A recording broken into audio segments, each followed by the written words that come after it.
ये कहानियाँ सिर्फ कहानियाँ नहीं, ये वो सच है जो अंधेरे में जिंदा है। गांव के सुनसान रास्ते, वीरान खेत और वो आवाज़ जो कभी किसी को सुनाई नहीं देती। अगर हिम्मत है तो स्वागत है आपके अपने YouTube चैनल गांव के अंधेरे में। आज का किस्सा बहुत ही खतरनाक होने वाला है। तो दोस्तों, एक रात मैं अपने गांव से मेरे दोस्त किशन के साथ अंधेरी रात में खेत के रास्ते बस स्टैंड की तरफ जा रहा था। तो मेरे दोस्त किशन ने मुझसे कहा कि यार थोड़ा जल्दी चलो, इस खेत से आगे 2 खेत जो पड़ते हैं उस खेत में थोड़ी समस्या है। मुझसे यह बात कहता हुआ किशन थोड़ा डर रहा था, यानी यह बात वो मुझे थोड़ा घबराहट के साथ बता रहा था।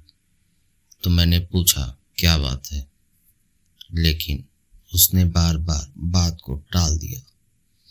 तभी मैंने किशन पर ज़्यादा दबाव डालते हुए पूछा कि यार किशन, ऐसी क्या बात है जो कि तुम्हारे चेहरे पर इतनी घबराहट है।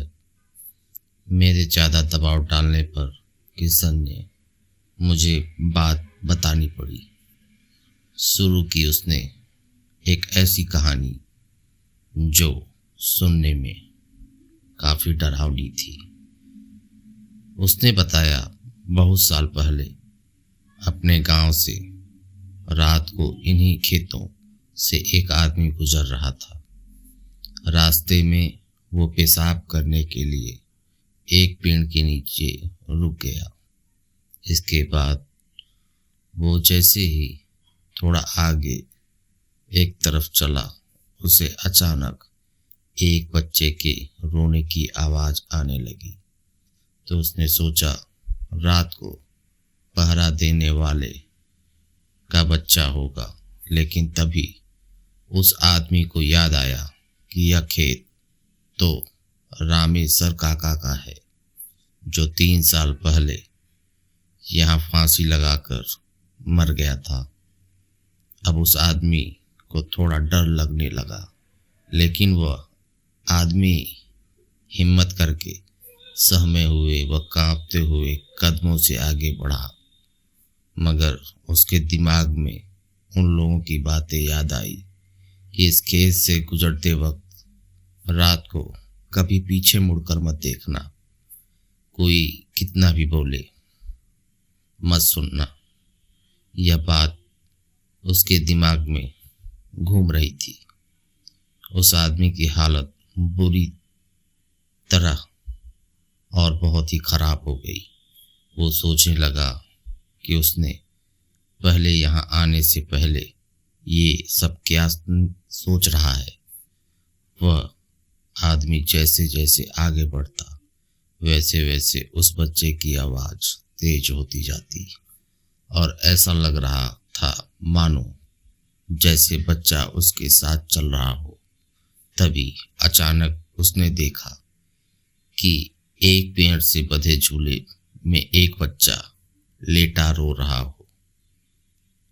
तो डरते हुए उस आदमी ने आवाज लगाई कि यह बच्चा किसका है, लेकिन कहीं से कोई भी प्रतिक्रिया नहीं आई।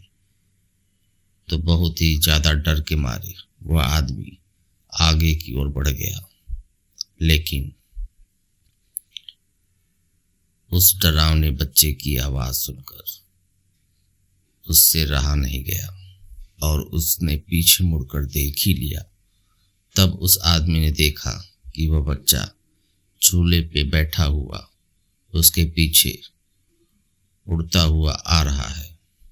आदमी को डर तो बहुत लगा, लेकिन उसने सोचा बच्चा मुसीबत में है, इसलिए उसने उस बच्चे को गोद में उठा लिया और भागने लगा। थोड़ी देर बाद वो बच्चा उसे भारी लगने लगा।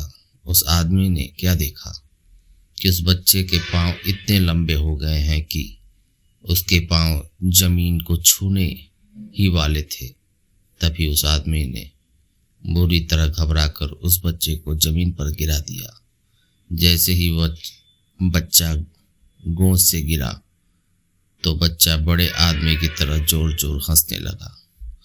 तू आज तो बच गया, मगर मेरे पैर जमीन को छू लेते तो तू आज यहाँ से बचकर नहीं जा पाता। आज तेरी मौत तय थी। यह कहते ही वह आधा आदमी आधा बच्चा वहां से गायब हो गया। फिर वो आदमी गिरते पड़ते जैसे तैसे अपने घर पहुंचा और घर पहुंचते ही वो बहुत ज़्यादा बीमार हो गया। फिर थोड़ी देर में बेहोश भी हो गया। जब उसे होश आया तो उसने सभी गांव वालों को यह बात बताई और किशन ने मुझसे कहा कि आदमी की घटना जिस रास्ते पर हम अभी चल रहे हैं यहीं हुई थी। यह किस्सा सुनते ही मुझे बहुत ज़्यादा घबराहट हुई, क्योंकि ऐसी घटना मैंने कभी पहले नहीं सुनी थी। फिर मैं वहाँ से जोर से घर की तरफ भागने लगा, क्योंकि मुझे लगा कि जैसे वह बच्चे वाला भूत मेरे साथ चल रहा हो। सच में दोस्तों, इतना डरावना किस्सा मैंने कभी नहीं सुना। मेरी तो खुद किशन से यह बात बताकर तबीयत खराब हो गई थी। उस दिन के बाद से मैं कभी उस वीराने खेत से नहीं गुजरा। अगर आपको ये कहानी अच्छी लगी हो तो चैनल को सब्सक्राइब, लाइक और कमेंट ज़रूर से ज़रूर करें।